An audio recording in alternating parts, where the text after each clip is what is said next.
So we came into the studio December. That's not what we should talk about Why? first. Because we did so much before then. Start us off then. All right, you got it. So we wrote Gratifying Severed Hearts. Now this, I'm not talking about Gratifying Severed Hearts. I'm talking about after Gratifying Severed Hearts when Jeremy and I and the rest of the guys here, except Justin because he's not in the band. Hi. We were all like, let's write another album. So we did. That was what, maybe 2 weeks after? Yeah. 2 weeks after the 2 weeks release. after, and you guys wanted to take a whole new direction with it too. Oh yeah, of course. So we did. Jeremy presents me an idea after listening to Obscura by Gorguts a couple times, and I'm like, wow, that sounds like Obscura by Gorguts. Listened to a couple times by Jeremy. And I liked it a lot, and now that's a song on the album, right? Okay, so What song is that? that's called The one that goes. Yeah, that one. When we first played that, I truly hated it. I truly When I hated first heard it, I was like, how am I supposed to play this or write something over it? This makes no sense. Jeremy, you've gone off the deep end. Whoops. That was most of the beginning process of writing was just, oh god, Jeremy's losing his mind. Yeah, pretty much. Let's go from 14.8 to 15.8 Yes, to yes. 13.8 Yes, to yes. 16.8. You could just do 21, but why not? A big thing for me with this album is that I wanted it to flow as one long concept album. We tried that with the last record and it kind of worked, but we had some Jeremy, trap it stuff didn't going in. Alright, he's gonna come out and say it didn't work, so I guess don't buy that product. No, but It was a good product, but it didn't work the way that it was not its intended purpose. the vision was for it to be one long flowing story, and it came out probably 75% of what it could have been. So we came into this record and we went, let's make a very dark, ominous, war-sounding march. That was kind of the goal we went for, and flowing as one song was the biggest factor for the whole writing process.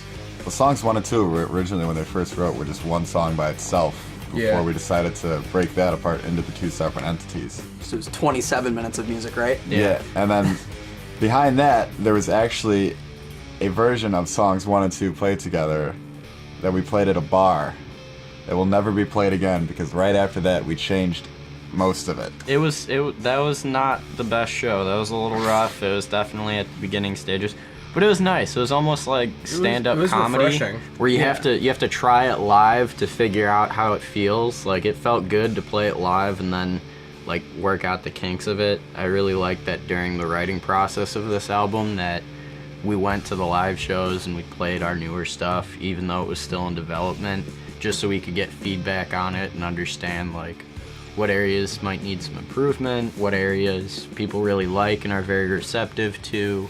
It was just really helpful in fine-tuning like what the final sound would be. Is this how you eat an orange? Chester does not approve. Were you ever taught how to eat an orange?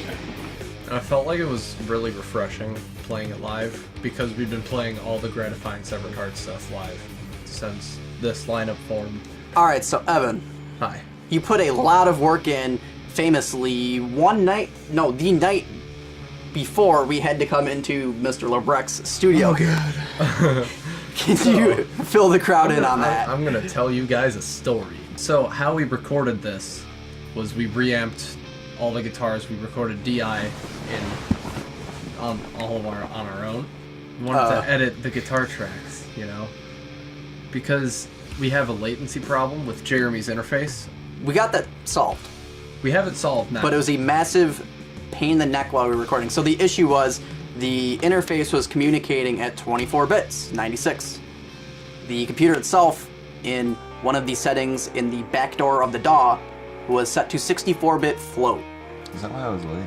Yeah. So every time we record a track, it's like, all right, we're playing perfectly on time. We have the other musicians listening in with separate headphones, and they're like, yeah, dude, that was tight. Like, I didn't notice any mistakes. We hit the play button, it's like all over the place.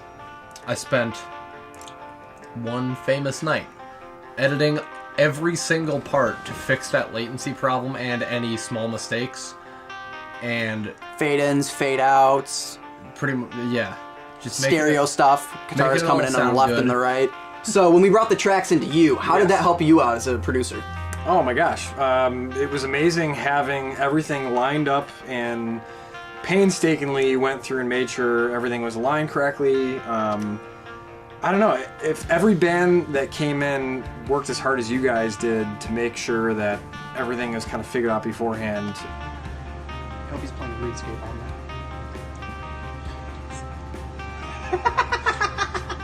Not only like does it make things faster, but also like the end product is better because you're not having to mess with any of that during the session. It's all taken care of before you guys came in. So I appreciated that, and I think all the work you guys put in beforehand really paid off. Thank you, Evan. No problem. It was well worth the staying up all night and then seeing tempo maps in my vision all day for the next day in this room. It's like when you play Guitar Hero for too long and you look away and it's still moving. Yeah. Yeah. You start getting seasick from watching it the entire I was trying to text people, and I'm like putting extra spaces in to try to align it to the tempo map. So Noah, we went out and got you a new interface, right? Yeah, I actually got to play guitar on this album. Woohoo!